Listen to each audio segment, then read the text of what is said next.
Please don't pay more than $600 for a phone. Buying the latest and greatest flagship is a bad value for your money, and here's why. Bullet point 1. Flagship phones lose their value quickly.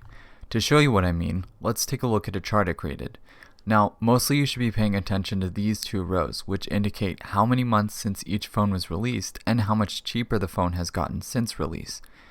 I think the most interesting part is right here with the Samsung Galaxy S10 and Google Pixel 3. It hasn't even been a year since they were released and the price has already dropped by $200. That's a 25% decrease in price even while still being the current flagships of Samsung and Google. That's the type of thing you can expect to happen to flagship prices time and time again. Now back to the other bullet points. Bullet 2. In most use cases, buying a flagship phone from 1 to 2 years ago is only going to be marginally worse than the most recent flagship, yet the price will be significantly less. Bullet 3. Most $400 phones will run even the most demanding apps and games smoothly and have plenty of storage for the average person. Later in the video, I will show footage of a $250 phone running smoothly. Bullet 4. Battery degradation causes the battery of any phone to not hold a good charge after roughly 2 to 3 years of daily use. If you're not familiar with the term battery degradation, it refers to the fact that every battery loses its ability to hold a charge over time. For instance, a phone may have lasted say 10 hours on a charge when it was brand new, but after 2 to 3 years of using it on a daily basis, it only lasts for about 3 hours on a charge, and that number will only get worse as time goes on. Unfortunately, in almost all phones nowadays, the battery is not designed to be replaceable by the user. You may be able to take it into a repair shop and get it replaced for around $70, but is it really worth it to pay $70 to get more life out of an aging phone? Maybe not. Bullet 5. In some cases, mid-range phones have specs that match flagships in certain areas. A couple of great examples at the moment would be the Xiaomi Pocophone F1, which has specs that are very comparable to a flagship, but at about half the price. And the Google Pixel 3a, which is $400 and has a camera that is one of the best on any phone period at the moment. Now for this next part, I wanted to demonstrate just how capable my $250 phone is that I use on a daily basis. It's called the Essential Phone, released in August of 2017, and is very similar in specs and performance to the Samsung Galaxy S8, except for the screen and camera, which admittedly is noticeably better on the S8 than on the Essential Phone. Now, I could try to convey how my $250 phone performs by showing a spec sheet, but I think it is more useful for me to show you some examples of real-world performance of the Essential Phone in mid-2019, so you can judge for yourself whether this level of performance looks usable to you.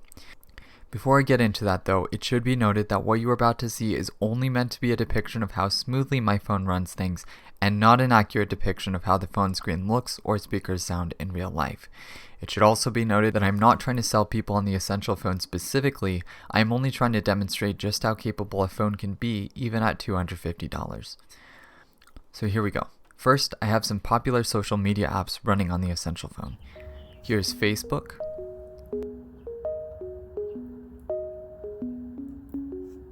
Instagram,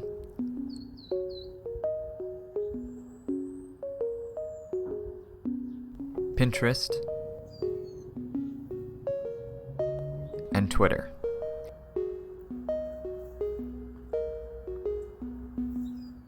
Now for some demanding games. This is Asphalt 9,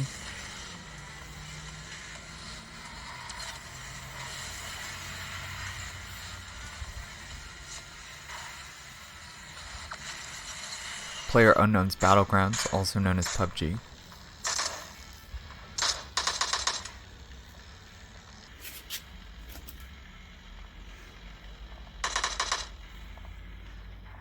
Dead Trigger,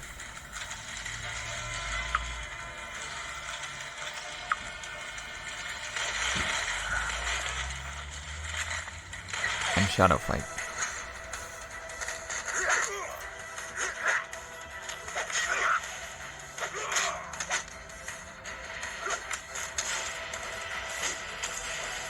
Here are some examples of video playback. This is a YouTube video running at 1080p.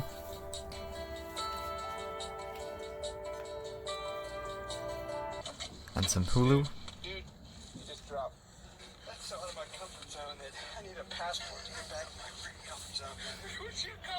and Netflix.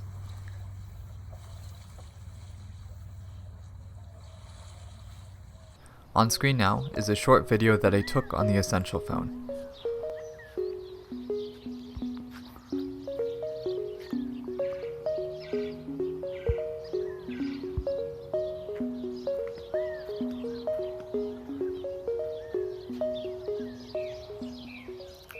And then here are some pictures, which were also taken on the Essential phone. Again, it's no secret that the camera is a bit of a weak point on this particular phone and on cheaper phones in general compared to more expensive phones. Personally, I think it's still very usable, especially for the price, but you may disagree. My final advice and thoughts. Prices and features on phones are always changing, therefore in a couple of years my advice may change a bit. However, if anything, I think the sweet spot price that I would personally recommend will continue to get lower as cheaper phones get more powerful.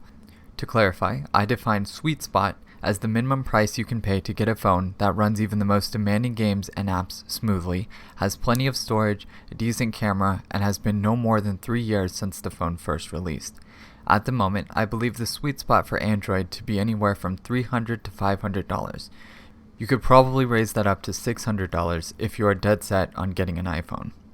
One slight downside to getting a phone that is maybe a year or two old is that it almost certainly won't be getting software updates for much longer. However, I don't think this is really going to make much of a difference for most people. It certainly isn't a big concern for me.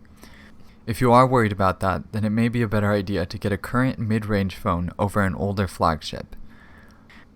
Now, the big picture of this video is that phones at half the price of the flagships, or even a little lower, will do everything that most people need their phone to do just fine. In my opinion, paying anywhere near $1,000 for a phone is ridiculous, unnecessary, and just plain irresponsible for most people. Also, if you pay high prices, you will confirm to the phone manufacturers that they can, in fact, charge ridiculous prices and people will buy it. And that's it. Thanks for watching.